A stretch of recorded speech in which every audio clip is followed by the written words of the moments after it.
I'm nervous.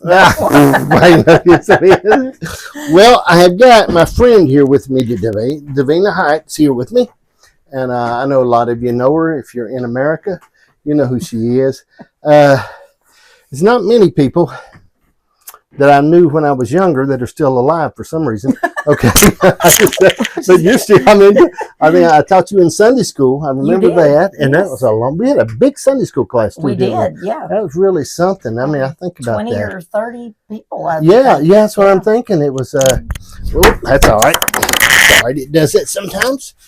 It's all right. Let me see. Let me get your magnetic. It's your magnetic personality causes jump up for that. It jumped right up. Well, what we done? I was thinking about this morning. I seen at the Y. I seen a lady that I knew a long time ago that used to work for me actually when I worked at McDonald's, and I seen her it was 1982, and I seen her. She was walking by, and I said, "Did you work drive-through at McDonald's in 1982?" And Taz, yes. I said, "I ordered an Egg McMuffin and a coffee with 2 creams and a sugar. Was that you?" It might have been. She said, That's a good memory. I said, and I told her what her name was, and she said, "Well, who are you?" I said, "I'm nobody. Don't worry about it." And I said, "Well, I need to know who you are." She said, and I told her, she said, "I remember you." I said, "Of course you do now." Yeah, now. Anyway, but anyway, I said, "I can't remember where my truck is parked, but I remembered her." You remembered that. So I think about things growing up. I think about our life, and you think about a lot of things happen in your life, and you think about I think life is a little bit of a tapestry, and it's like a big quilt, and most beautiful quilts have all these different pieces, don't they? Yeah, they do. And I think that we all run through those things. We do. And I think about that, and if it don't eat you up, and you can sort of make it through it and go through things and enjoy yourself. Yeah. I think if we don't enjoy ourselves, I mean, it's a day. Make the best out of this day and do that. My daddy always said, and I try to use my life pretty hard. He said, "Do it while you feel like it." He used to always tell me, "Son, go do it while you feel like it." Right. And do it while you feel like it. I like to travel, and my mom doesn't like to travel. And she's like, "I don't know why in the world you want to do all that." I said, "Because I want to do it now while I'm able to do it, and I can enjoy doing it." Yeah. My mom says the same thing to me. She don't like to go a whole lot. Mm-hmm. And she'll always, "Now where are you going?" And that's something. But I don't know why. Why do you like to travel? I don't know. I just like to see places that I've never been before. I like to see how other people live. Right. We like to cruise. We used to go to the beach a lot. Well, when you're a mama and you go to the beach, that's not much of a vacation. Absolutely. You're cooking, you're cleaning, you got to get all this stuff done and try to keep the children from drowning and all that. Yeah. But we just recently, a few years ago, my brother had asked us to go on a cruise with them, and we'd never done it. I don't swim, so I'm not big on a big boat. But we just went, and we just thoroughly enjoyed it. Right. And I just think when you see some of these other countries, you can be so much more appreciative of what you have here. Because we like to do excursions that are past the port. Right. Past where everybody's dolled it all up and made it look really pretty and nice. Yes, we like to go back into the mountains and see how they live. And it really makes you appreciative of what you got here. That's interesting.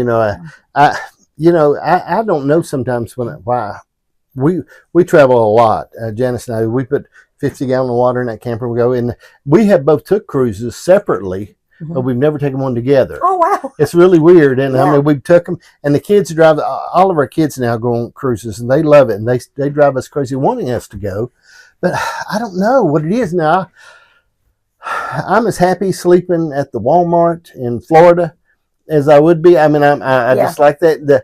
The things that they really enjoy, and the food is great. I know you got all these things and stuff, but we're so funny about just a bologna sandwich or something. We've got to where we're now. And I know I think about it. I tell you what, I believe it is too. I think it's because I'm cheap. Okay. I believe one thing when I get to thinking about it. Okay. Yeah. I really believe I'm figuring out why I don't like it as much. But when I'm spending money, I don't sleep as good. And there's a lot of things that go on in my mind. And I think I might be just a cheap person. Well, I think another reason we like the cruising aspect is because we pay for it before we get there. Yes. So that once we're there, don't feel the pain. Yeah, everything's already paid for and done, and you don't have to worry, like you said, about every dollar that you're spending because it's all already done. So. And that might work for us too. We talk about it, and we when we lived at Myrtle Beach, we had a place there. We went and got our passports and got everything. I said, we're going to get ready because we can dock right down here and we'll go take these. And I swear we didn't go anywhere. We just didn't. I try to get Janice now to, I've been to Vegas a few times, and I tell her all the time, I said, let's go to Las Vegas. I want you to say, no, I don't want to see all that. She says, I just don't. Now, see, I'm not big on seeing anything like that either. But I do like going places that I've just never been before. I think it's just super exciting. I think it's cool. I think that part of us is there. It's almost like that childhood part of us wants to see those things. Yeah, that you just never been able to see before. Yeah. I think that's very good. I mean, I think that's a part, and everybody's different. Okay. I mean, a lot of people don't want to go anywhere, like you said. They just don't want to. Yeah. They just don't want to. I know my mom lives in the same house she's lived in since she was a little girl. With my dad, married to my dad, all that time. Only time she ever moved out was when it burnt down. Oh wow! And she stayed out until they built it back and moved back in. Yeah. And she don't like to go like that a whole lot. And I did convince my mom. I used to work for a company that was headquartered in New York, and so they had meetings there every once in a while. And I convinced her to fly there with me, and I took her to see the Statue of Liberty. And the whole time she was like, I do not want to see that. I have seen it on TV, Davina. We do not need to be in New York. We're going to get killed. We need to stay home. Right. And I said, no, we're going to see that. We're here. We're going to see it. So we had to take all these steps because we were in Staten Island. So we had to take all these steps to see this Statue of Liberty. And once she saw it and we were on our way back, she said, I got to say, that was pretty good. I've never seen anything like that. That was pretty good to see. I'm glad I came. So. That's good. We went to New York. Janice and I did. It was when they were at their lowest crime rate. Okay, and Trump was in, and we went then and rode those big red 2-story buses. And man, we going through everything. That was the greatest thing to go through and see all the stuff. Yeah, it's crazy. And we were right there. We stayed right there in Times Square. We stayed at a place in Times Square, right there where we could step outside and walk and experience it all.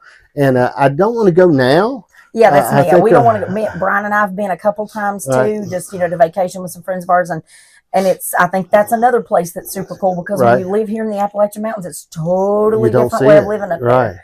Totally different. But I just think there's a lot that we as a country can learn from other countries, from everything to customer service to just how you treat people. And because we're a very, I think, prideful nation sometimes, and we don't take into account how other people feel. But in some other countries they do that are not as fortunate as us, and I just really enjoy going. When the Bible says there's many worlds among us, early on in my life I thought that meant in outer space. Okay, but really, when you think about the worlds that are among us, and I'm an avid.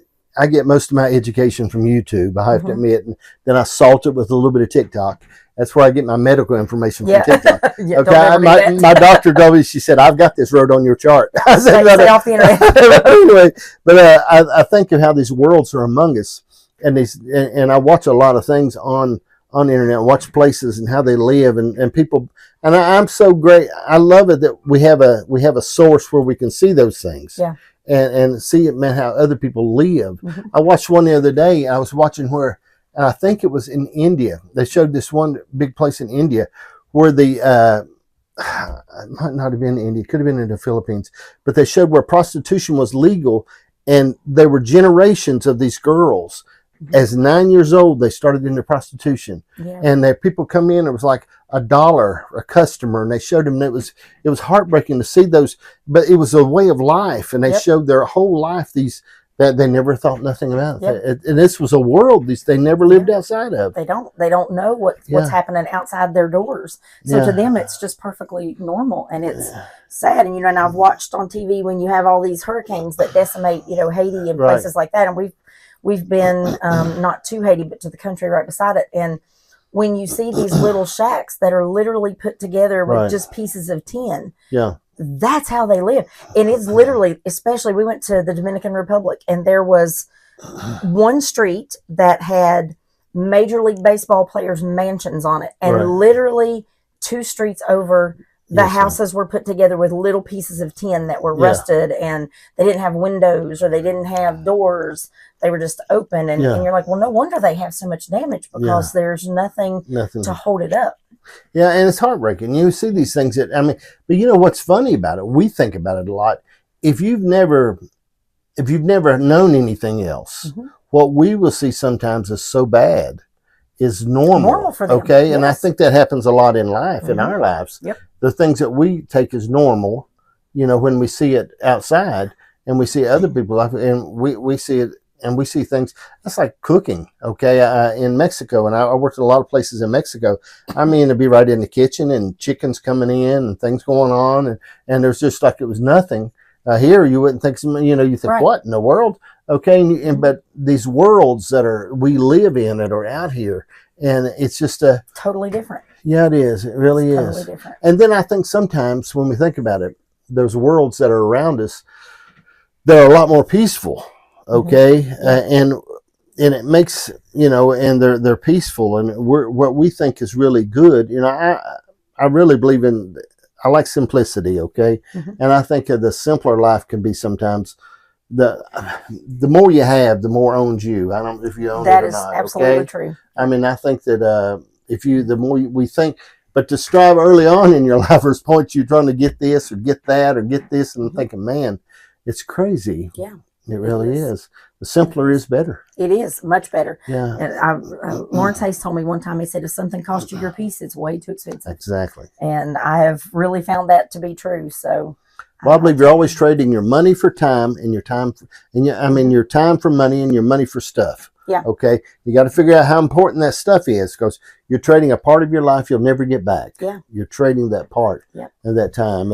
And sometimes it's time away from your family. Sometimes it's time away from your husband, your wife. It's time that you're trading, because life is all about trading. And I know, you know, I can look back now because I recently just slowed down. You know, I came off the road as a traveling nurse consultant and just decided to do something totally different. And I have enjoyed it so much. And I can look back and think, you know, my kids, when they were talking about going to college and stuff, they were like, you know, well, how did you know you were going to love it? And I'm like, well, listen, back in my day, it didn't matter if you loved it. You had to do what you could do to make money. So you found a job that you knew you would always have a job and have some stability. And so that's what you did, you know, which I did love my job. I've always been very blessed to love it. But, you know, I look back now and I can see that there were a lot of things we probably missed out on because we were trying to, you know, get those careers in and work all those hours so that we could be noticed and we could be promoted. And you miss a lot of stuff. And now that I've stepped back and slowed down just a little bit, I'm like, how did we do all of that? Well, let's stir that just a little bit. And, you know, I really believe pride is something you have to, if you can, you grow out of. I don't know if now we all have to have a certain amount of pride. I mean, I changed shirts 3 times today because the first shirt I had on made my belly look so big in there, you know. And then I'm trying to let my hair grow out. I keep my head shaved all the time, and but I'm trying to let it grow out a little bit. And Janice wants me to do this 5 o'clock shadow thing, and I ain't really got all that figured out. And all that's a certain amount of pride. So we got to have a little bit, all right, but. The pride early on in our life causes us to trade so much. And really, and I'm going to hit on something hard. Even when we talk about houses, okay? I mean, if you have 8 bedrooms and 9.5 baths, I mean, that's an awful lot, okay? And I always think, who's going to clean that? Right. It's more you got to take care of.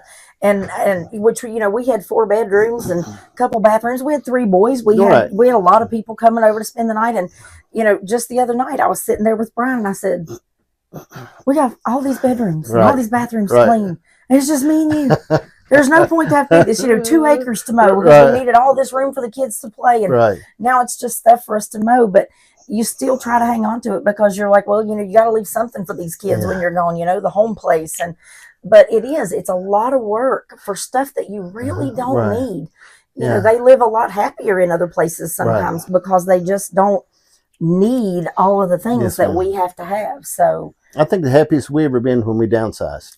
Yeah. Okay. Now, you know, my front porch is almost as big as my house now. But we spend summer out there. And we have a table with chairs and we live on that front porch. And I think living out, well, let's hit on this. And it's all right anytime we disagree. Okay. I'm all right with it. Okay. I mean, I will think you're wrong, but we don't really disagree. You've known me for a long time. It don't matter if people think I'm wrong. Okay. So when we think about leaving something for our children, okay, I just don't really know. We think sometimes, and I'm going to hit it in the heart. Okay. I think we use that a little bit. And we hold on, and it comes back to pride too in the end. And really, when you get to it, it's like, you know, I've got friends that are sitting with houses where they still have multiple bedrooms where their kids were there. And I'm thinking, you know, first thing is, you know, we talk about the eagle a lot. And when them babies start growing, they tear the feathers out so the thorns come through. Then that mother eagle don't go to the nest and check on the other eagle to see if it's got fish. Yeah. Okay. But what we do sometimes with our children, we mess them up. We do. Because when you think about the things that caused you to be as smart as you are now, it was the tough times. Right. It wasn't the good times. Right. And if somebody had been shoving food in your mouth, putting your coat on all the time, making sure your shoes are tied, you would have been dumb as a bowling ball. Right. Okay. Right. And I think you're 100% right about that. I think our circumstances when we're younger sort of shape the way we view things. You know, my dad left when I was 14 years old. Right. You know, and I was so blessed you gave me a job at the restaurant because you knew we needed the money. Right. And we did, in which my mom worked. She worked like a dog, bless her heart, for us. And we never wanted for anything that I can ever recall.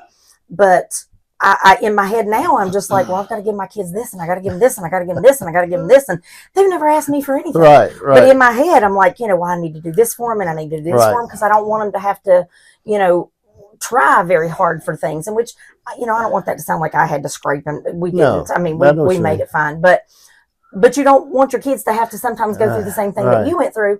But I think that made me who I am today because it made me appreciate what I had. And again, when I talked about stepping back, just, you know, I was talking to Brian and I was like, you know, I really am so tired of this travel. I'm exhausted. But, you know, I don't want the kids to need something and then me not be able to give it to them.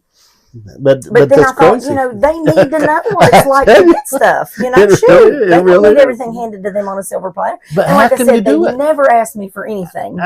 We do the same thing. We laugh all the time because we talk about what we're going to do when our ship comes in. If our ship ever comes in, it's going to be a mess. But I mean, Janice and I talk about it, okay? And one time, you know, I said, what would you really make you happy? And I asked her. So what she said, I would like to go someplace and every week and have them blow my hair out. I think that's the way she described it, okay? And where they do something to her hair. Maybe twice a week or do something, blow my hair out. And I said, you know what I would like to do? And that's all she wanted when her ship come in. And I said, I would like to have a new pair of socks to wear every day because I hate socks once you've worn them. I love them when they come out of the package and they're creased and you put them on. They feel so good. They cling to your feet and they got that crease. And I love that. Yeah. So for Christmas, she bought me 30 pair of socks. Okay. Yeah. So I thought, what else do I need? Yeah. But you know, when you think about life, you start thinking about what's you really need and what really will make you happy.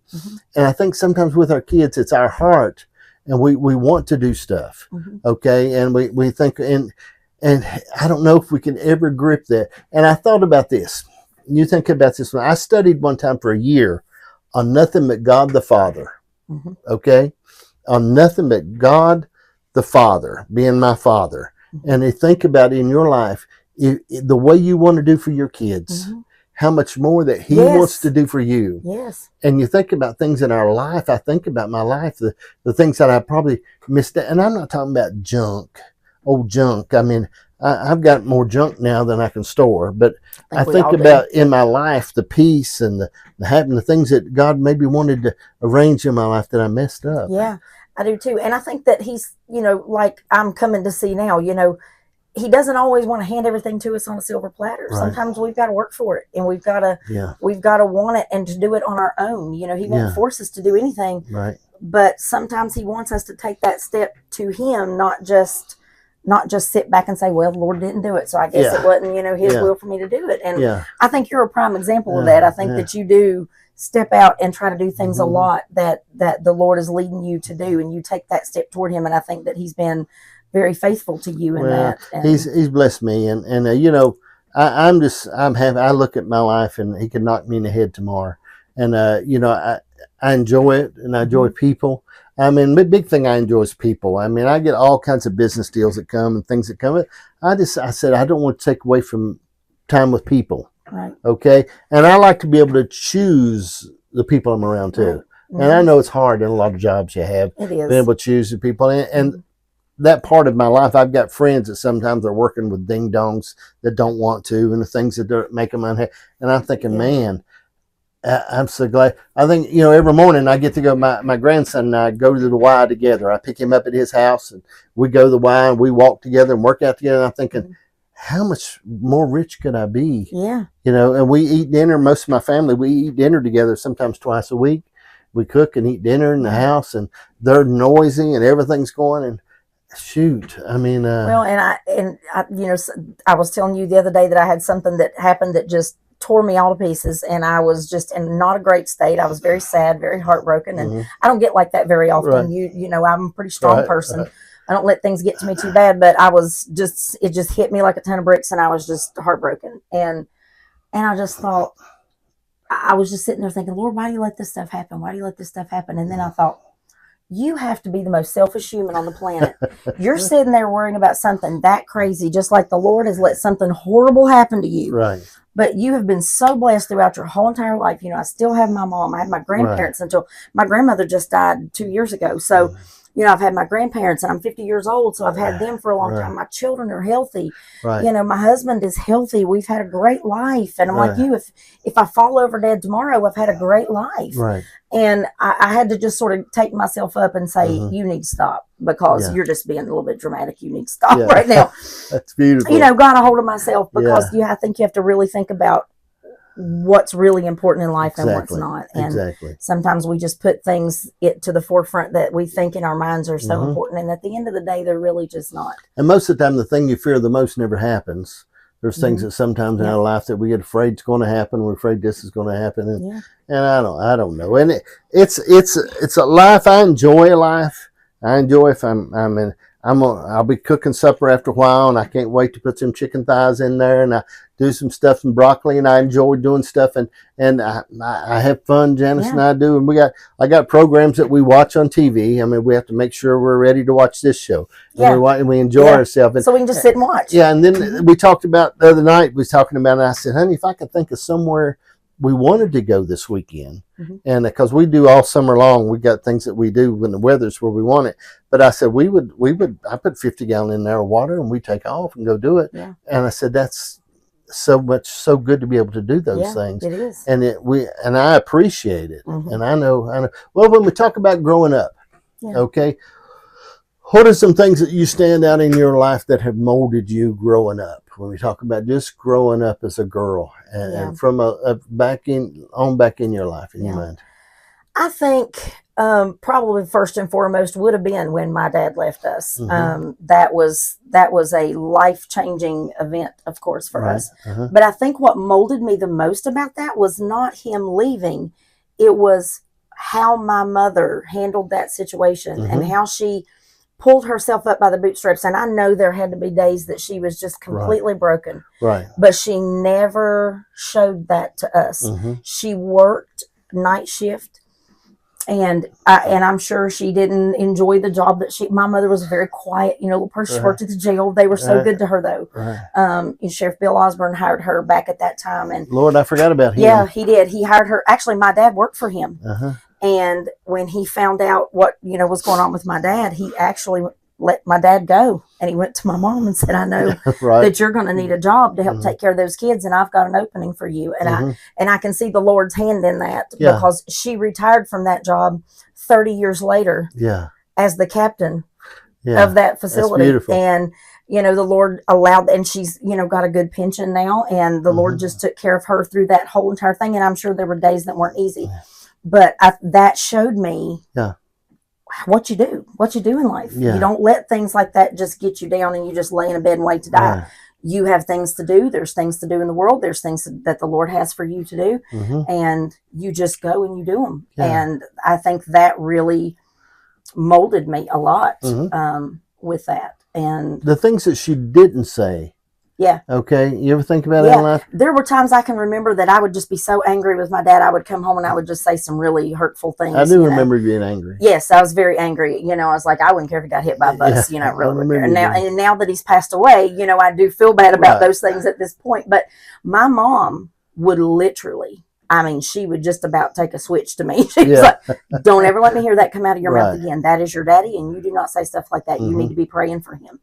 That was what she always said. I never recall her saying one bad word about him ever to this day. She doesn't. But do you think this, and I know I don't want to deal too far in it, but do you think there's a difference between her saying, don't say those things, and she didn't condone what he did? Right, she didn't. And in life, I think we have all kinds of things that happen to us, that people, there's things that we run into that we don't really come against them for, but we don't approve the action. Right. Does that make sense? Exactly. And she didn't. She, of course, she did not condone what he did, but she just didn't want us to have any hard feelings toward him. And of course, in the later years, he and I did, we did smooth things over, and I believe he made everything right before he died. And I believe he's, because, my dad was at one point a mighty man of God. He really was. And you knew him. He was a good person. And I think everybody was just completely floored when all that happened, because he was such a good person. And I don't want people to think that that's the only aspect of his life. He was a good dad. He really was. When he was there with us, he was a very good dad. And I just think probably that one event, really how she handled that throughout our lives, I think that's molded me and made me what I am more than anything. I think that's great. See, I think that, and it's back to the point, those storms and those things. I think seeing, as we touched on, seeing what she didn't say, but how she did respond. Yeah. And I think that our children watch us a lot more. Yeah, I was sharing with a gentleman the other day, and I talked to him about this. I talked to him about how there's things in life that he didn't like that happened to him, but they molded him into the person he is now. Yeah. And it's sort of like my dad was whipping me one time when I skipped school, and he was whipping me extensively. Okay, I mean, he was beating the fire out of me, and they began to express how good it was for me, but I couldn't see that at the time. It didn't really make much sense, but something could have happened to me later on in life by me not being in the right place where I needed to be. But I think sometimes in our life, there's things that happen.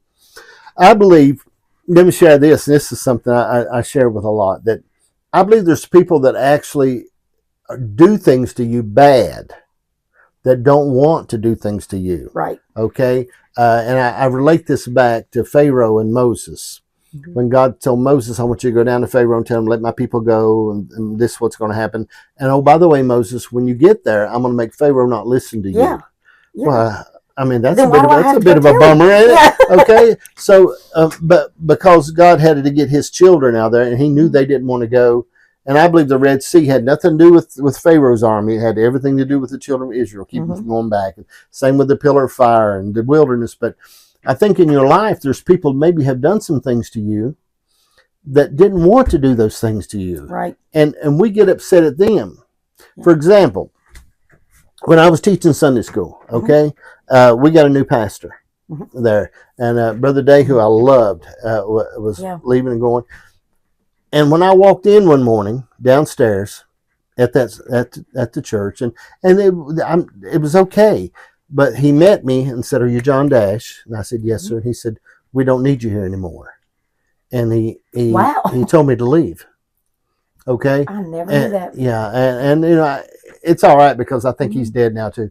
But I mean, and he told me to leave. And it was good for me because I was very comfortable and I could teach Sunday school just as easy. It was a breezy easy for me. Okay. But from that point, I left and went to the mission field. I preached under the tents. I done things. I went all over the world and done things that I wouldn't have done if I could have stayed there. Right. Very comfortable. Very comfortable. Okay. But so I don't think he wanted to do that. Right. Okay. And at the time, there were some things in his heart. I mean, he didn't want me there. Okay. And but when he told me that, it bothered me a little bit. And it took me a couple of years to sort of think, well, why did that happen? And the Lord really began to deal with me is to put me where I needed to be. Yeah. Okay. Because there's greater things he has for us. Because you would have never stepped out because you were comfortable. It was so easy. It's sort of like operating in a you can take a tractor trailer and pull a little tiny trailer around and it's easy for it. Yeah. It's never operating up against the load like it needs to. And sometimes God has things for us that he's handpicked us to do that are a little bit of a load. Yeah. And he needs to use us in those positions. Yeah. And that's hard to swallow sometimes. It is. It is very hard. Yeah. And we finally did at some point leave that church too, not because of anything bad. It was just, I felt like the Lord was moving me a different direction. I had been there since I was 5 days old, literally. Right. And I was 26 at this point, and I just kept feeling like, this is not where I'm really supposed to be. And so I did. I left, and the Lord has used me in a lot of ways, a lot of ways since then. But I always go back to my restaurant job. That was people have asked me, what is your favorite job ever? And I've been a nurse. I've been an RN for 38 years. I've been a nursing home administrator for the last 10 years. Yeah. And I've loved those jobs. But my favorite job ever was at John Boy's. It really is a lot of fun, ain't it? I mean, you think about it, and I don't know why. I tell you what I think it might be. You have a sense of accomplishment. Okay, probably in nursing, you're never going to get done. There's always going to be more sick people. Okay, then you get up one day and they say, "Oh, no more sick people. Go ahead and take a day off." You're never going to heal them all. So what I mean is, but it seems like, man, when you get an order for 2 hot dogs, 3 French fries, and some onion rings, you can put them in, and you have done your job. And people say, "Oh, that was such a good meal." It was so good. It makes you feel good. But it was. It was just, you got to meet all kinds of new people, and it was just, I just loved it. I even tell Brian all the time, I'm like, wonder if we should maybe buy that building. Let's try to open up a restaurant there. And he's like, when do we have time to open up a restaurant? Yeah, you get through it pretty quick. The only thing I would like to have, and I don't know the reason I don't have as much money as I would like to have is I would have some more junk. But I would love to have a hot dog cart sometimes. Okay. I just think I'd love to make it, because I just love to make hot dogs and do that kind of think about that stuff. And then a while back, I got to thinking about lemonade. I think it's a great thing. You go to the fair and you see people sell nothing but lemonade. And they're making a fortune off of it. And I'm thinking, what the heck are they doing? And, they act like they're making it with the lemon, but I know they got a big thing of lemonade back there they're pumping it out of. Yeah. But I'm thinking, man, that's pretty cool. But I think the simple sense of accomplishment is sometimes. Yeah. Well, let's talk about this. Let's talk about work. Okay, just for a few moments. So what got you started with nursing? Well, actually, it's funny because just a couple weeks ago, I think it was, a friend I went to school with had posted a picture on Facebook of career day in 2nd grade. And I was actually dressed as a nurse in that picture. My mom made the costume. I don't know. I just always wanted to do it. It was just what was forefront in my mind. And I actually got accepted into the nursing program twice. I got accepted into it right after high school, but I had just met Brian and I thought, well, I'm going to go into law enforcement. That's what he's in. So I'm going to do that. And then after about a year of that, I thought, I don't want to do this. I don't want to do this. I don't have the temper for this. I'll probably end up in jail. I better not do this. And so I applied again, got back into the nursing program, and I've loved every minute of it, every aspect of it. I started out in intensive care unit right out of nursing school. Up at Bluefield Regional when it was a much bigger hospital, a lot of trauma patients and things in it, and I enjoyed it. But you didn't really get to have a relationship with your patients there because they're there and they're out to a floor, so you might have them 1 or 2 days, or they might transfer out to another hospital or something, and you just really didn't get to know them. And I just did not enjoy that. And I had always told Brian, I said, Lord, if I have to work in a nursing home, just kill me, because I do not want to work in a nursing home at all. And so I went to Tazewell and worked there for a little bit, and they had an opening at the nursing home. And I thought, well, I really don't want to do that. But, I had Landon, and, it was a day shift position. So it would have been so much easier to be able to have daycare and stuff like that for him. And I literally went there in 1997, and I did not leave there until 2023. I worked for the same company for 26 years. Yeah. And I did pretty much everything for them in that company that you could do. And I loved every minute of it. And then just decided to, step back a little bit. And I wasn't really going to do anything for a while. I was just going to take a little bit of time off. And it was just ingrained into my head. And so there was an opportunity to work for another company doing the same thing that I had done for this one. And it was just a much broader, it was a much bigger company. They had buildings all over the entire country. And so I did that for a while, but I'm getting older. that living in a hotel 4 days a week gets old real fast. And there was an opening at the school to teach the CNA program there. And I thought, you know what? I was getting so frustrated with some of the workforce in long-term care because what is CNA? A CNA is a certified nursing assistant. Okay. They are the ones that do all of the hard work. I mean, they really do. They do all the hard work. They are the ones that are right there on the front lines taking care of that patient every day. Yeah. I have sent people to the hospital before that I could see nothing wrong with. But my CNA said, I'm telling you, she's getting sick. There's something going on. And I had that much trust in my CNAs because they know those patients better than anybody. And sure enough, you'd get them to the hospital and the ER doctor would be calling saying, what in the heck? Are you crazy? There's nothing wrong with this patient. But then when they start getting the labs and stuff back, there is actually something going on. And so I thought, that we've seen that change a lot. It's been harder to fill those positions, and it's harder to find people that actually want to work. Right. You know, they don't have a love for their job like we used to have years ago. And so I thought, well, you know what? I can't do a lot to change that on this side of the fence. So let's go to the other side of the fence and let's actually teach them part of that while you're teaching them how to be a CNA. And let's see if you can't make some change on that side of the fence. What's the difference between a CNA and a nurse practitioner? Oh, a nurse practitioner actually prescribes medication and they do all of that. So they're even different than just, you know, regular nurse. It's just different levels. But CNAs can even now, they can even take a medication aid class and actually pass medications in certain types of facilities. So they do a lot of hard work. They do all the hard work. They do all the showers there. If anybody's getting beat up during the day, most of the time it's them. You know, I've seen the same doctor for 12 years or longer. But I just recently made a change. And as you get a little older, it's hard to make changes. But I see a nurse practitioner now that's a friend of the family. And one reason I went to her is I told her her and my daughter are really good friends. And I like her. And even before I started going to her, anytime we had anything in the family medical, we would call her. And you know, we would use her all the time. We all text her. We all would call her. I got a lump on my finger. What do you think it is? You know, we would always call her. I'm coughing. And I thought about, and this is what I run into. I've seen a good doctor for years. She was an internist and really a good, but I didn't know if she really knew me. And I wasn't sure if she really cared. And I wasn't really sure if she really cared that much. And I guess the nail in the coffin was this. I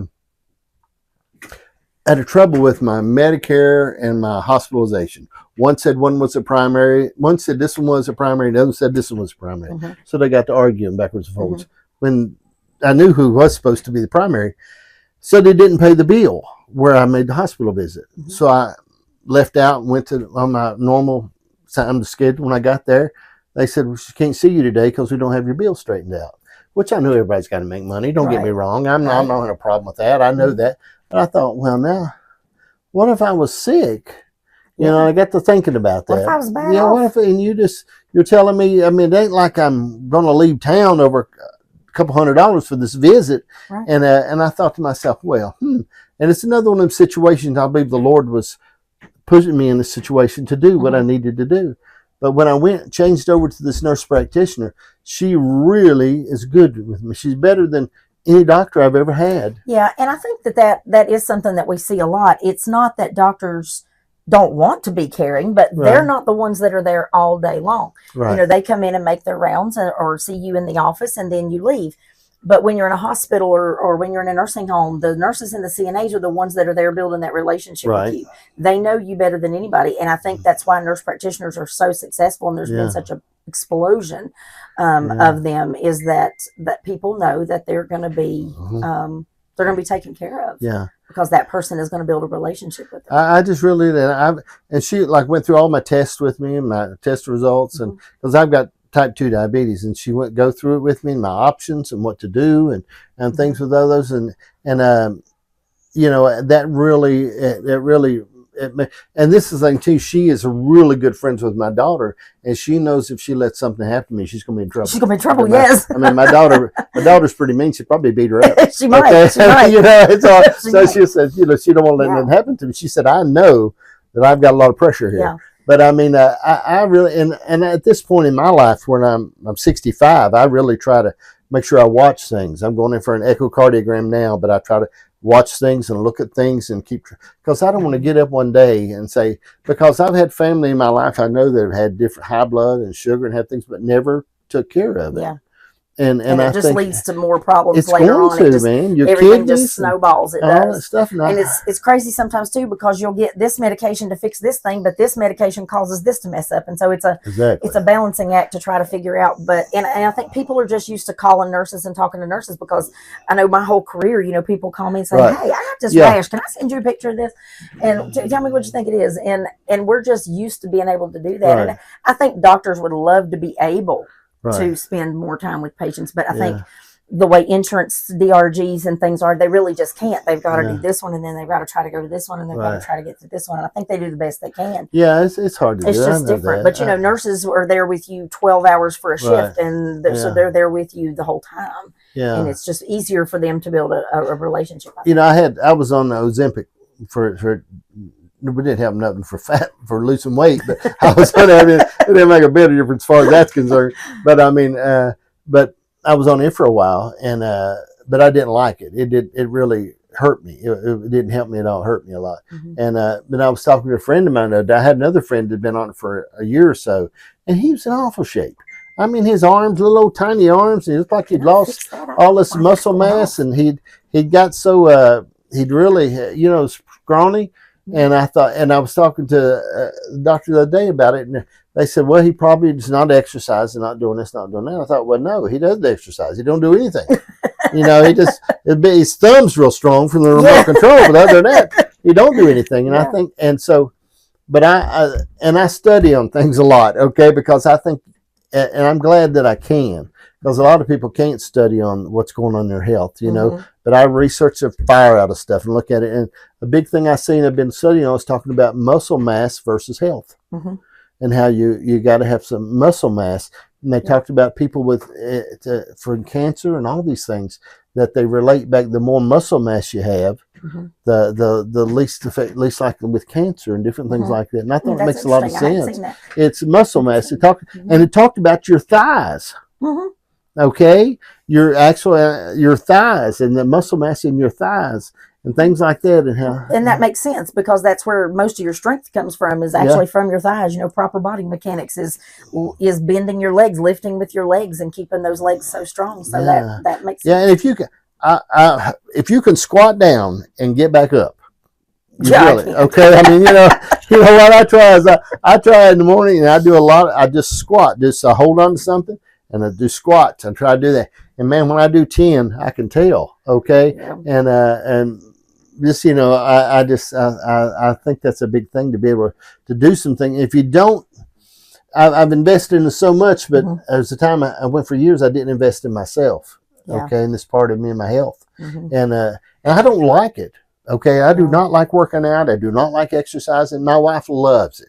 And she's got one of those jumper things now. It's a little trampoline. You ever seen that? Yes, I've seen it. Okay, she's got one of those in the living room. And I swear, I told her, I said, I'm going to come home and find you dead one day. Okay, she jumps on that thing and does this jumping, and got this guy on TV that she does it, and she jumps with him and does all that. And she always asks me, because I stop at Hardee's and get me a breakfast in the mornings after I work out. And she'll say, did you like your workout? And I said, no, I didn't. Did you enjoy it? And I said, absolutely not. And I said, there's nothing about it. Well, you know what the Bible says, the wicked flee when no one is chasing them. So I follow that philosophy. If you see me running, there's somebody with the swarthy man with a weapon behind me trying to get me. But we need to, though. We do need to. And I think nurses are probably one of the groups that takes the least amount of care of their body. Because nursing is a very hard profession on the body. I mean, you're doing a lot of lifting, a lot of long hours on your legs. And my mom I was trying to get out of the floor the other night at her house, and she said, can you really not get up with us? I really can't. I really can't. I hate it when somebody tries to help me. I said, don't help me. She did have to help me. My son always says, you want me to help you? I said, no, don't help me. You'll pull my arm off.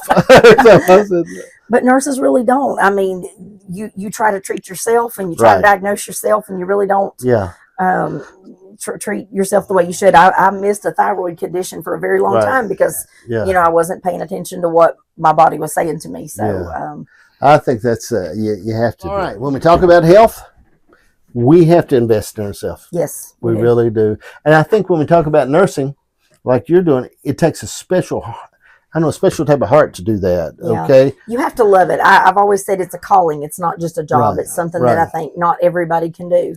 But I truly, it was just my niche. I loved it. I had patients that I had for the entire 26-year career that I had there. Right.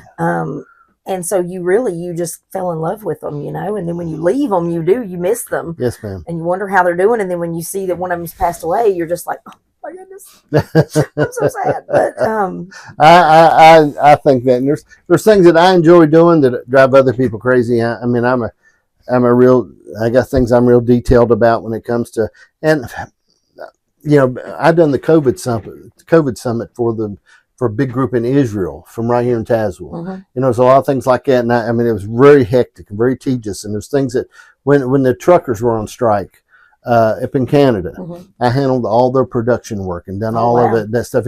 And I enjoyed that. Okay. It'd be 15, 18 hours solid doing nothing but making sure this falls in place.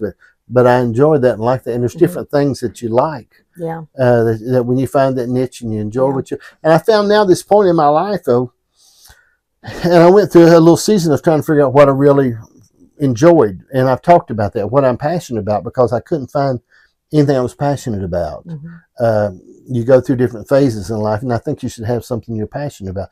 And I got to talking to people, just talking to people like we're doing now, all over the country. And I've done 85 interviews and just talking to people. You know what I mean? Yeah. And just talking to people about their life, because I believe there's people like you that have lived a life.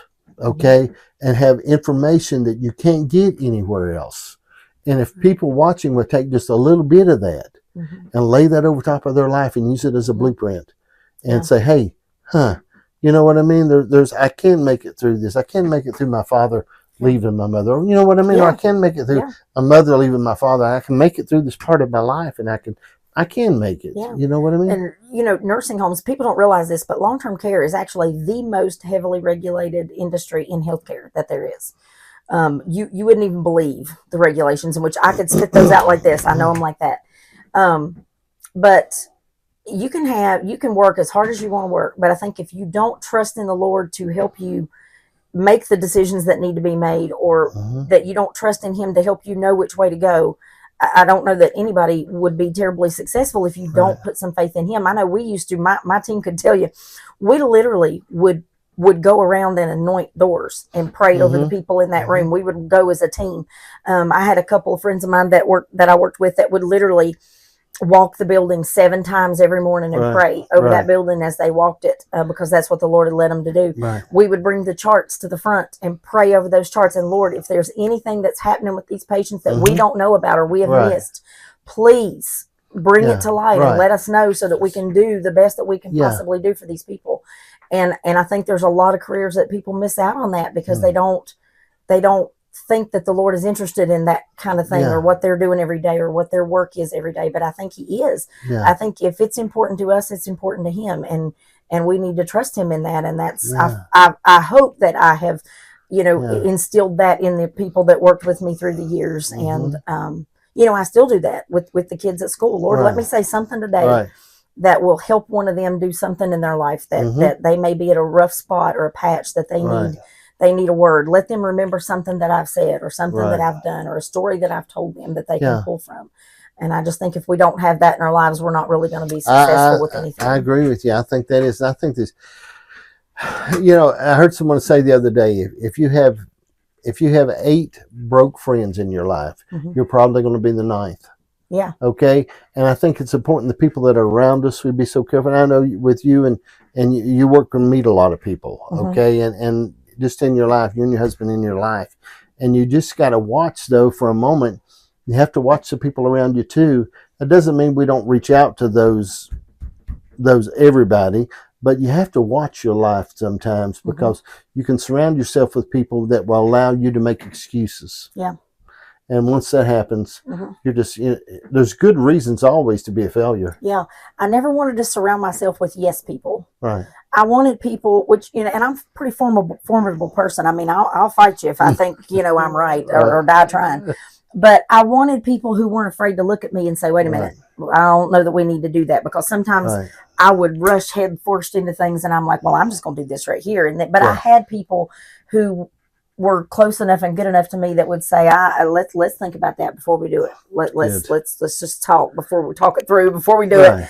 And 9 times out of 10, I was glad we did that, because it could have caused me to do something that I probably shouldn't have done. And then there was plenty of times that I didn't listen to that. And, it didn't always end well when you just rush ahead and do what you want to do. But I think just the fact that you can recognize that's an issue, or that you should have done it this way, or you should have listened to this person and be willing to accept that. I think that that just helps make you a better person too. Mm-hmm. In the end. What is when you think about people that you know in your life that have been failures, always live in chaos, always are broke, always have problems, always have this. What are some characteristics you know of those people when you think about them in your mind?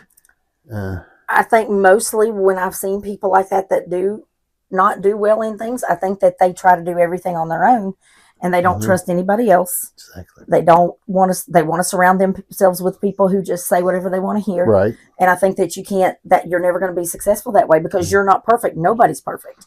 I know everybody's probably going to freak out if they hear me say that. Well, I think I don't. I'm pretty close. No, I'm really not.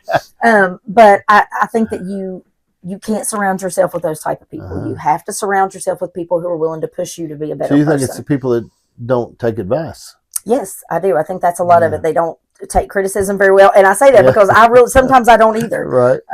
I'm sure there's been a lot of times in my life that I've not taken criticism very well. But I think people also sometimes don't have a lot of self-confidence. But I do think that is one area that I've always had. I've always had good self-confidence. And I think that came from my mom. Because she always told me, you're smart. You're going to do great things. You can do this. You can do that. And she never, made me think that I couldn't do things. And so I grew up not thinking there was things that you just couldn't do. And what do you mean I can't do that? Watch me. That I think sometimes, my grandfather, and there's different that made me believe I could do anything. And I really couldn't do anything. There's some things, that people were really talented. I shared this too, okay? There's gifted people out there that are gifted. But the key with a lot of gifted people is they're a little crazy, okay? There's gifted musicians, Looney Tunes, okay? They really are. There's people that really are gifted. And I think gifted people have to be managed, okay? And I know you've knew a lot but there's a lot of doctors out there that are broke financially in awful ruins. And I've got friends that I know that are smart and gifted and can help save your life, but they cannot manage their finances. Okay. And there's gifted people out there, and this happens a lot in church. We have gifted people that can lead praise and worship and can play the instruments, but they cannot get along because of the gifted part. And I think I've always found my gift seems to be able to manage gifted people.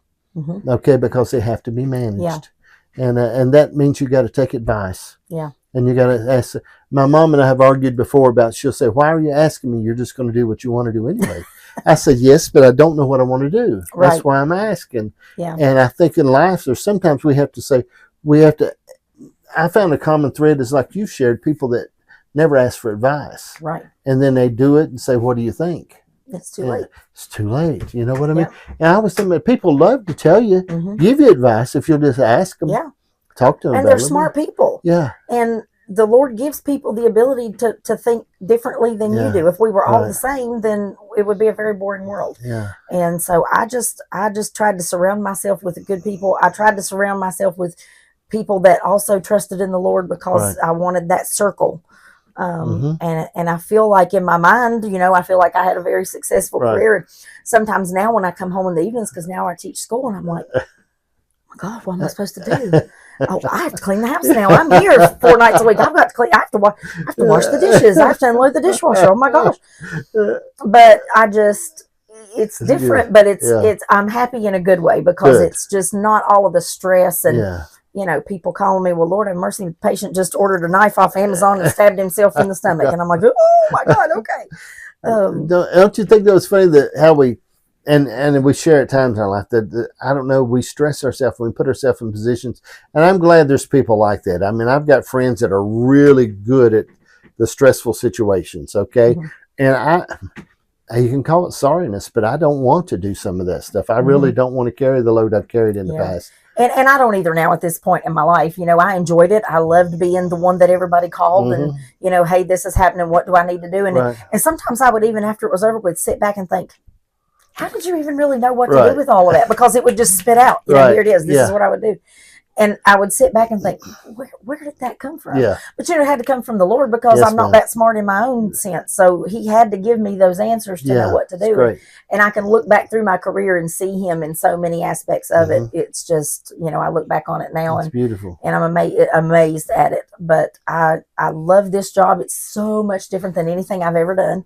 But I love it. And you really develop a relationship with the kids too. Sometimes kids have a hard time in life, and I've enjoyed all of them. They've just been great kids. So, what do you think when you think about goals? Now, and I think we constantly need to keep setting goals in our life, and sometimes they change. It can be, mine is getting out of bed in the morning sometimes, but I mean, I grunt all the way through the house. Janice gets up, but I grunt. I start grunting, and then she'll ask me this. Because she's jumping on the trampoline. I'm not doing that. I would get one good jump in, but and she asked me a lot of times, how you feel? And I said, honey, I'm on the edge of the bed. My feet have not touched the floor. I don't know how I feel yet. Okay. And I grunt all the way through the house. And if I don't lay out, I have to lay out everything. I prepare stuff every night. When I'm getting to go to the gym, I lay my sweatpants out. I pick the shirt I'm going to wear. I make sure my jacket is laying where it's supposed to be, what beanie I'm going to wear, and I bring my shoes out and set them there in front of the seat. I have to get everything ready. Okay, if not, I'll say, well, this is not the Lord's will. I go. I can't find my shoes. Okay, so I think there's goals. Okay, so when you think about goals in your life, what are some goals you have in your life right now? Right now, oh gosh, I really don't know, because my life is so much different right now than what it always has been. Before, my goals were just to go, career, raise your kids and go to church and do all this stuff that you're supposed to do. And I think my goal now, like you said, is just to start focusing on myself some. And that's great. It is. I think that you get to a point in your life, and like I said, I don't think I'm old by any means. I turned 50, and but I think that how do I want to put it? Your expectations in life change. The things that you want to do. Do I want to be stressed out? I don't get to retire for several more years. Do I want to be dealing with these same issues all the time? I think my goal right now is peace. That's great. My career has been a lot of chaos. There's a lot of things that happen, and I thrive on chaos. I really do well when there's 50 different things happening. And I'm a very good multitasker. I actually feel like I function better when it's like that. I feel like I get more done when it's like that. But I also think that, at some point your brain can only take so much, and you just have to step back. And I think that peace is probably a good goal for me right now. Yeah. I think that's great. I mean, we need that. And there's, because life is about seasons, ain't it? It is. It really is. And you got to recognize the season and say, all right, here's the season that we're at. Here's the season I'm at. And then when you talk about you and your husband, when it comes down to you and him, here you are after the kids, you finally run them off and get there, and there's you and him. Yeah. Okay? Yeah. And he said, who the heck are you? I told him, I said, I sure hope we like each other, buddy, because it's just you and me now. Before you don't really have time to know. I mean, like, life gets so busy. Yeah, pass them in the hallway and go. Yeah. Brian's career is super, super crazy. And I've always tried to be there for, all the stuff that he's got going on in his career as well. But I've always joked that I'm very content to be the woman behind the man. I'm just very happy. Actually, Flora Sinkford had me a shirt made one time that said the woman behind the man. That's what it said. But I was getting to where I wasn't able to do those things with him. I like going to the community events with him. He does that every year, whether it's election year or not. That doesn't matter to him. He wants to be in the communities. He wants to know what's going on and talk to people and meet people. And I enjoy doing that with him. And my career, the way it was going with all the regulations, I just couldn't do it. And I missed it. And so now I've got so much more free time to go and do these things. And we joke sometimes about our dates. Our dates consist of sometimes crime scenes, or we've been out to dinner and something's happened somewhere and we've had to leave and go and things. But I enjoy being able to do that with him. And I think that your relationship with your spouse changes over time too. It's I see these things that people put on Facebook, oh, he took me here and he bought me this. And I think I put a post on Facebook one time, girls, it's not about where they take you or what they buy you. get a man that when he gets up in the morning before Right. you do and he takes the dogs outside, he flips the heat on in your Right, bathroom right. before you have to get up and go in Yeah. there so that it's warm. Or that when he borrowed your car to do something the other day, he brought it back and it was all cleaned out and Yeah. vacuumed and he took it to the car. Yeah. Those are the things that are important. Yes. Those are the things to me that make you love that person Yeah. even more than What do you did think before. marriage, and I've studied on this a lot. There's some people, and I've got friends that I can't imagine being married because I don't think they could ever serve anybody but themselves. Yeah. Okay. And to marriage I've always thought it was crazy, the 50-50 stuff. I said it's 100-100. I mean, I want to look for a way, and I relate this back to God and my relationship with God the Father, that I want to be there to serve my wife. And I want to, and I drive her crazy sometimes, asking her, was this okay? Or do you want to?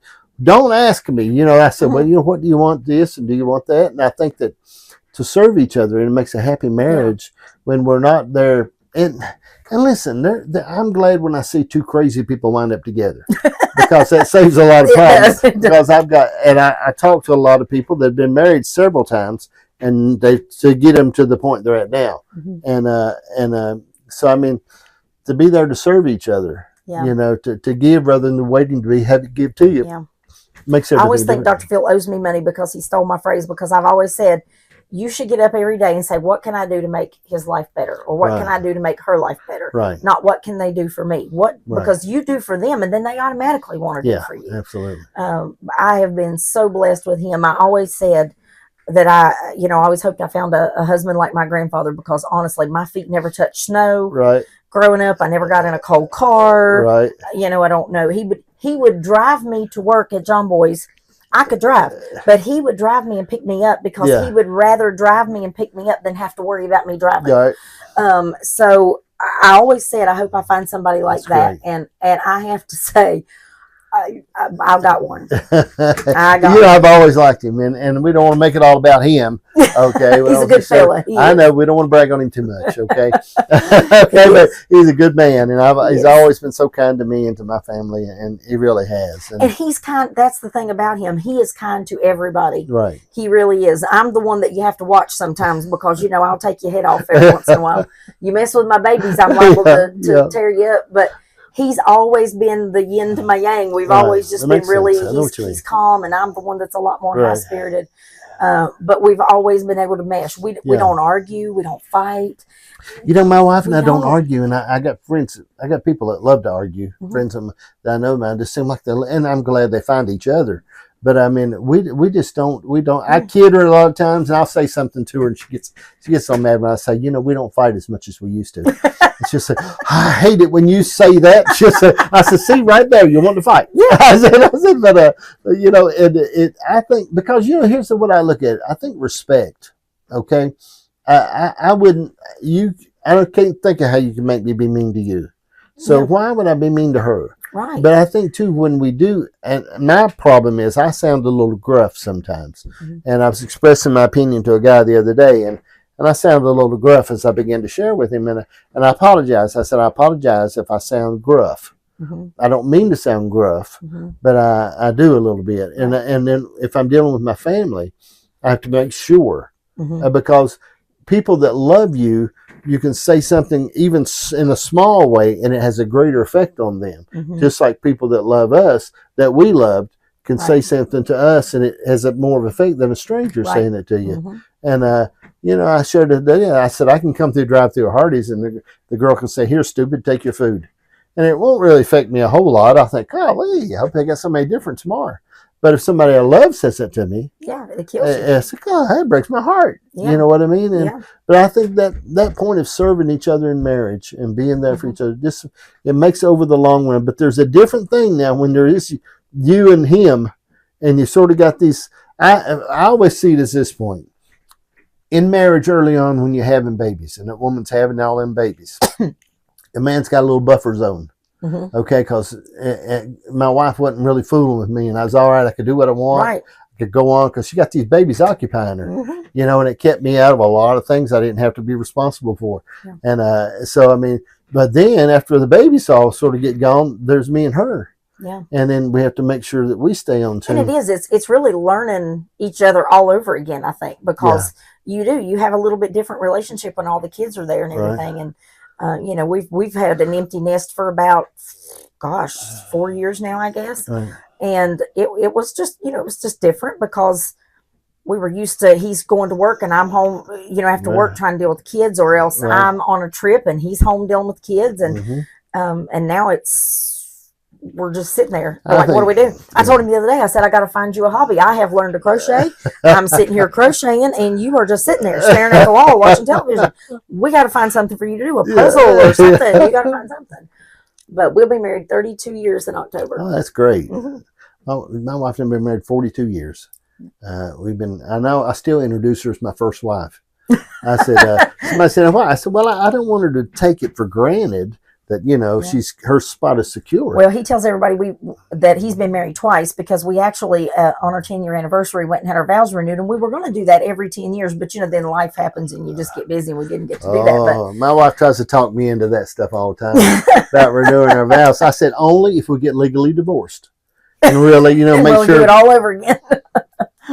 Well, you know, I said if we get legally divorced and take some time apart, and then we can do we'll really talk about it to make sure. I said, but this fake renewing, I said, I ain't going to go down with that. That sounds like I'm going to spend a lot of money. Yeah, we did it once, but we didn't do it. We didn't have time to do it anymore after that. So I think it's nice because we can just, you know, shoot a text and say, hey, you want to go out for dinner this evening instead of cooking something at home? But we've always had a really good schedule. Like whichever one of us gets home first is the one that starts dinner. Whoever cooks it, the other one usually cleans it up. And we never really set that rule. It's just, I guess, like you said, a mutual respect that we had for each other. Well, hey, I was late getting home. You were nice enough to cook dinner for everybody. I'll clean up the kitchen. You go sit down and relax. And we've just always sort of done things like that. So. Janice and I argue over the dishes sometimes because I like to grab and wash them.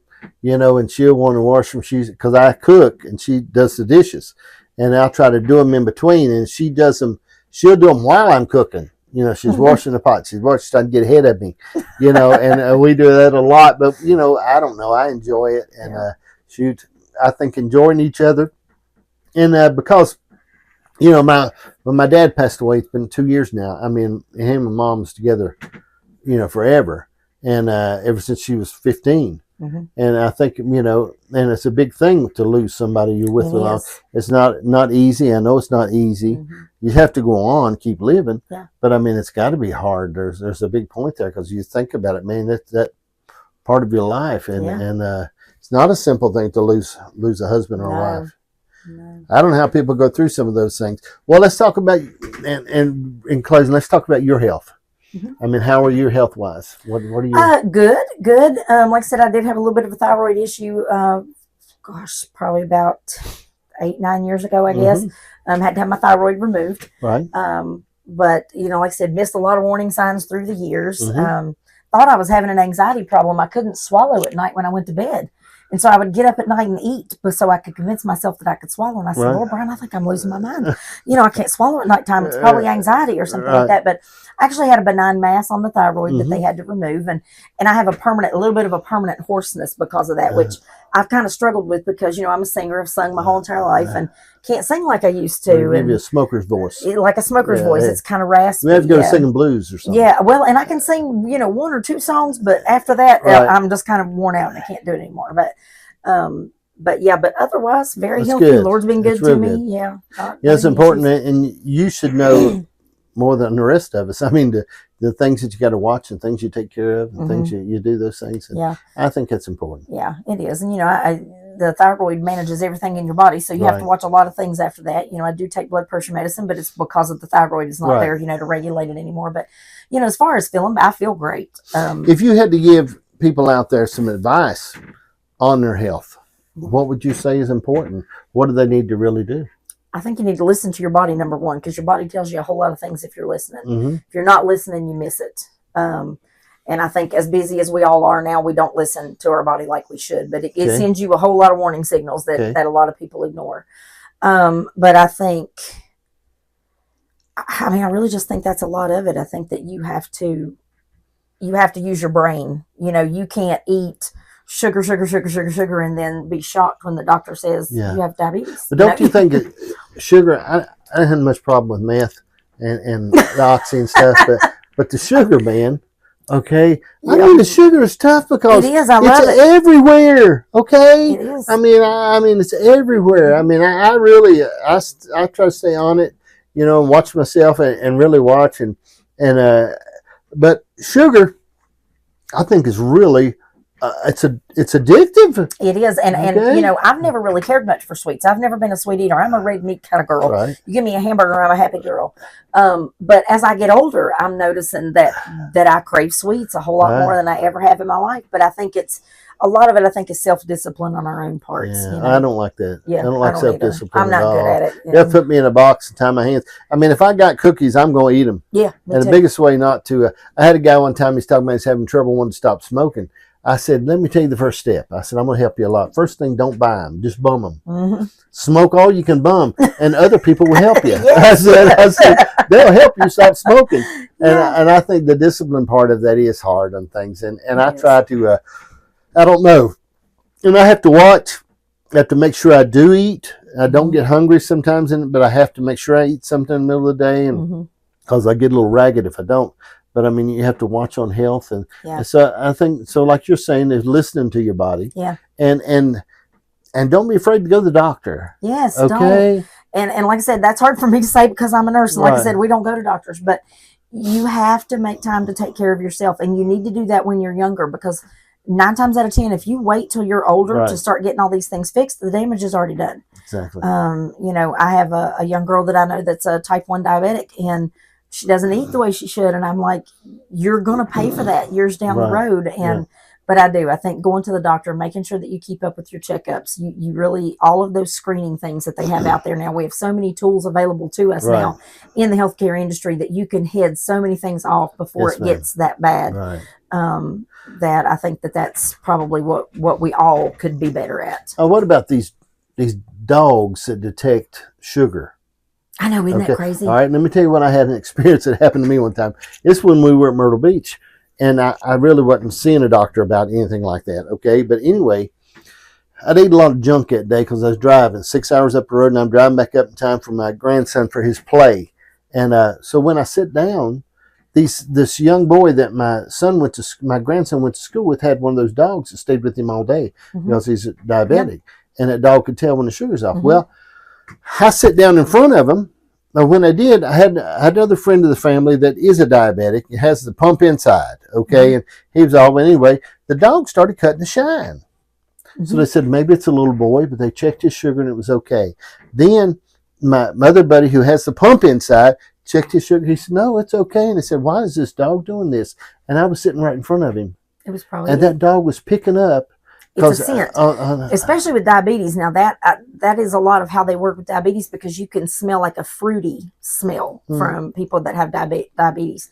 But now how these dogs pick seizures and crazy, cancer, and I have no idea how that works. That's something it's fascinating. It is fascinating. I think it's back to there's these worlds among us. There's people you're thinking, man. How do you ever figure out that your dog knows how to detect cancer? I mean, does that just come to you one day? I don't know how that ever happens. I mean, it's just shoot. When I think about the drug dogs that they use, how they pick up on cash. Yes, I pick up on money. Know if you got a large amount of money on you, and I'm thinking. Well, and I just think it's crazy how I've never done drugs in my life ever, but when you go on a cruise, they bring that dog around you, and I'm sitting there thinking, oh, I hope it doesn't find the drugs I've never had in my life. You just automatically get nervous over things like that. I don't know how they train these dogs to do that, but they do. I think a group with us one time. I took them overseas, and then one guy with us threw up pretty good on the way back on the airplane. Anyway, when he went through there and that dog come to him, that dog was cutting the shine, but he had that puke all over him. Well, I think it wasn't nothing to do with drugs. It was the puke. Yeah. But I mean, I don't know. Life is, I think, enjoy your life. Yeah. Okay? Enjoy it. And the point you're at now, man, enjoy your life. Enjoy each other. Yeah. Enjoy the people around you. Don't take the days for granted. Yeah. Just enjoy. Don't take them for granted. And like I said at the beginning, with little things that you think just break your heart, put them into perspective. Exactly. Put them into perspective. Everything has a place. And I think perspective makes it all work, don't you? It does. Get it in perspective. It does. And I had to get a hold of myself that day and just pull myself back up by the bootstraps like my mama taught me how to do. Exactly. and think, Lord, I thank you for this. I've got this that's just so wonderful, and I thank you for this, and I thank you for the things that you've kept me from that I didn't know that you kept me from. I think life is only, and I studied on this one time I've studied on stuff for a year before I get it, but life is only separated into two places: an area of concern and an area of influence. There's some things we can be concerned about. We can be concerned about the Senate, Congress. We can be concerned about India, but we really can't change a whole lot. Right. But there's another area over here that we actually can influence. We can influence the relationship between you and your husband or your wife or you and your children. And there's things out here you can really change. Yes. And we only have a certain amount of time in our day. Yeah. And we can only pay a certain amount of attention. And if we'll get lost in these things we can be concerned about. Yeah. Like other people doing right. Right. Okay? We get wrapped up in trying to make other people do good. And I'm thinking sometimes I just want to stay out of their way and mind my own business. Right. And I can and change what I can do in my life. Because, man, people are going to... I get this a lot back when Jesus talked to the young rich ruler. And he said, what must I do to have eternal life? Jesus says, all you have, give it to the poor. Come follow me. And the young rich ruler had great, and he couldn't do it. And Jesus just went on. Yeah. He never said nothing else about him. No. He didn't tell the disciples, now, come on, boys, go over and have a talk with him. See what you can do with that. Come on now. Talk to him. I think that you can change people's lives simply sometimes by how you live yours. Yeah. They see and they know that there's a difference in the way that you conduct yourself and the way that you live. And I think that will affect more change sometimes than browbeating people. Yeah. And sometimes, and I know it's a hard thing, but I know we're to disciple and we're discipling people and add people to the kingdom. I mean, that's what we're supposed to do that. But sometimes you got to mind your business and take care of yourself. And I know that sounds a little rough, but sometimes you gotta leave it up. I always tell everybody the Lord has a wrench for every nut, and I'm gonna let Him do the turning. Yep. Okay. Sometimes plant the seed. I plant the seed. Going about my business, and then let the Lord do His job. Yeah. Exactly. And I don't know. So, well, I'll tell you, I appreciate having Davina with me today. She's been a blessing, and I know she would be. And we have scheduled this interview about 300 times. Okay. Before I go, I'm going to give you something for your law-abiding husband. All right, thank you. These are some things I need him to check on for me. Okay. Okay, first thing is, in Virginia, there's some things that really are illegal, okay? First thing, trick-or-treat is not legal, okay? In some areas, children are technically not supposed to trick-or-treat or go trick-or-treating on October 31st. Another thing, there's hunting restrictions, okay? It's illegal to hunt animals or others other than raccoons. You can hunt on Sunday. You can only hunt raccoons. that must be some of them old. Now, there's another thing, mule washing, okay? In Culpeper, Virginia, it's illegal to wash a mule on the sidewalk. I want him to watch out for that. Yes. Okay? Another things here that you need to be concerned about, seagull spitting. Okay? It's illegal to spit in Virginia on a seagull. All right? So I want him to really look into this. I want him to look. I don't know, but somebody actually has. Okay, now here's the deal. The corset, there's a law about a woman wearing a corset. A woman who's not wearing a corset is being escorted to a man after 6 p.m. is technically bending the law. So corsets need to come back. Okay? It's against the law. Okay? And this is stuff that he's going to have to get on this. This needs to be a part of his campaign. He's slacking. You can't have pet skunks in Virginia either. It's illegal to have a pet skunk. Oh, Lord. So all of you out there that have those pet skunks, we're going to turn you in. Okay? We're going to have to do it. Okay? It's illegal to park on the railroad tracks. Who would have ever thought that? Well, now that I actually did know, and it's illegal to walk on them, too. You can't walk on them. All right. Skateboarding down the main street or the sidewalk is illegal in Victoria, Virginia. You can do it in most places, but you can't skateboard on the sidewalk in some places, okay? Foul language. Using foul language in an argument with another person is strictly prohibited. It's not against the law, but it's prohibited. You're not supposed to do it. Swimming pool gates, it's illegal to keep the gate of your swimming pool open after you finish using it. You're supposed to close the gate. These are laws. I want you to take this with him. Yes. I want him to look into a lot of this stuff. Yes. I think I've got some neighbors that are missing this. Okay? Honking. Okay? Failing to honk your horn when you pass another car, it's illegal. You're supposed to. Well, they did teach us that in driver's ed. You got to honk your horn. My radio's usually playing so loud I wouldn't hear anybody's horn anyway. I'm gonna write that in here with a pencil. Okay, using certain walking sticks or canes in Virginia Beach. You can't use them in Virginia Beach. What about that woman at Myrtle Beach that time that got killed with the umbrella? The wind grabbed that the umbrella that sits? Yeah. It grabbed that umbrella and the wind blew it, killed her dead. Oh, Lord. And we're going to worry about a walking stick? Yeah, these are just, well, we're going to check into some other stuff, okay? Smithfield ham, referring to any other brand as a ham, as a Smithfield, it's illegal unless it's been smoked and processed within the Smithfield area. So on hams, if it's not a Smithfield ham, you can't it's illegal. Okay, wow. All right, and I put these sites on. I want him to look into some of those things. All right, Brian, it is public knowledge now. There's stuff here that we're going to have to set our foot down. Okay, that is so funny. There's things that we have to really set our foot down on because a lot of people get away with stuff, and I'm just thinking that that's funny. I'm thinking we have to make changes. Yes, especially the seagull. I mean, the seagull, spitting on seagulls. I was at Disney one time. You've been to Disney? 4 times. I'll never go again. I didn't like it. It's not the happiest place on earth. Especially not for adults. Yes. Okay. We were at Disney, and we were standing there, and this lady had the most beautiful funnel cake you've ever seen with the white stuff all over it. That dadburn seagull come out of the air, probably doing 500 miles an hour, and he hit that thing and got him a big piece of when it blowed up on that lady. It was the funniest thing I've ever seen. It was so beautiful. That's great. I thought it was just that seagull. She would have wanted to spit on that seagull. I would have spit on that seagull in a heartbeat. But those are things that I want you to take on to him. I will do that. I will do that. I don't want to bring him up at a county meeting. That's right. Okay? That's right. He don't want to. He's going to answer for these. I don't want to do like one of those exposés. That's right. About these seagulls being spit on here. That's right. We used to have seagulls come to Tazewell. Hey, we saw one not too awful long ago, and we were driving down the road, and Brian said, I declare that looks like a seagull. I said, what?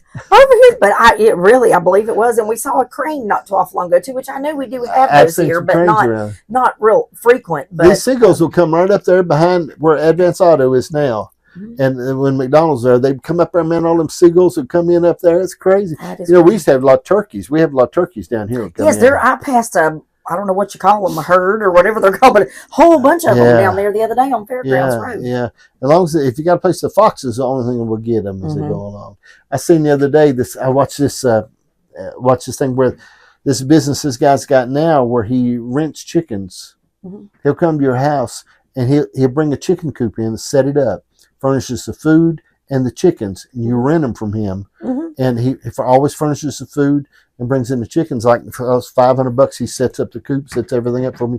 And he said now economically, it's probably doesn't come out. He said, but the convenience of always having eggs. Yeah. I thought that's really cool. I told Brian the other day. I said we used to have chickens, but I said we're going to have to get us some more chickens because these eggs are getting out of control. I tell you, the foxes eat my chickens so bad. Well, we had raccoons that would get into ours, and we would have to get up in the middle of the night and try to get them out. They're too good. They're quick. We just, no. I had a friend of mine. She said that hawks used to get theirs so bad, and they had to put the netting over top of the chicken. Yeah, now ours had the top over it, so they couldn't. We did like chicken wire over top of it, so they couldn't get in and get them. But them foxes will get them in the daytime. And I've got donkeys, and donkeys will kill about anything, but they wasn't fast enough for them foxes. I'm trying to talk Brian into getting me a little baby mini donkey. And a little fainting goat. I think fainting goats are the cutest things ever. Those are. So now that we don't have kids running around in the yard, I said, I think I need a little baby fainting goat in the backyard. I think that would be cool. I had 150 goats here one time. And then I had 23 donkeys, the little small donkeys with a cross in their back. And I love those. I enjoy those. I love donkeys. My granny always wanted They're easy to take care of. They just they're easy. And they're real particular about, you can't change anything on a donkey because if he sees you change something, they'll throw a fit. They don't like it. They don't like change, man. They really don't. Well, all right. Appreciate Davina being here. We've not got off topic. Some of this is valuable information. Some of it's not. But we're going to share it anyway. Right. Okay? Because this is America. And America, my daddy said, it's like the man that kissed a cow to each his own. So we can do what we want to do. But thank you for watching Just From The Shed. And I love watching Davina when she come in here because this is actually a shed. Okay, it's 8. I still got the price tag on the wall. Okay, it's 8 foot by 10 foot. I gave $1,695 for it. But I'll tell you something funny. Our outbuilding has the same thing in it. We never did take it out either. Why don't you take it out? I've got an old building up on the hill, and I went there the other day, and Janice seen that where I gave for it, still stapled on the wall. She said, "Did we give this for that?" I said, "I guess we did." So it says it on the wall. Yeah. But we filmed just from the shed in an actual shed. Okay. We did. None of these people are my sponsor, but I got all my junk stored right at mine. I'm going to try this out, this foam cannon. Have you ever seen one of them? Mm-mm. It's where you wash your car. You put the soap in it, and you spray it. You know how like at the car wash, the bubbles just come all out, and then you flip it over and rinse it off. Oh. And I've had it about a year, and I'm going to try it one day. You're going to wash that car one of these days, aren't you? It's called a foam cannon. I've never heard of it. I'm going to give it a try. I'm sure I'll video it and have to put it on TikTok or something. Okay. Yeah. All right. We appreciate y'all watching Just From The Shed. Be sure and like, share, follow, heart, thumbs up, and do all that stuff. Adios.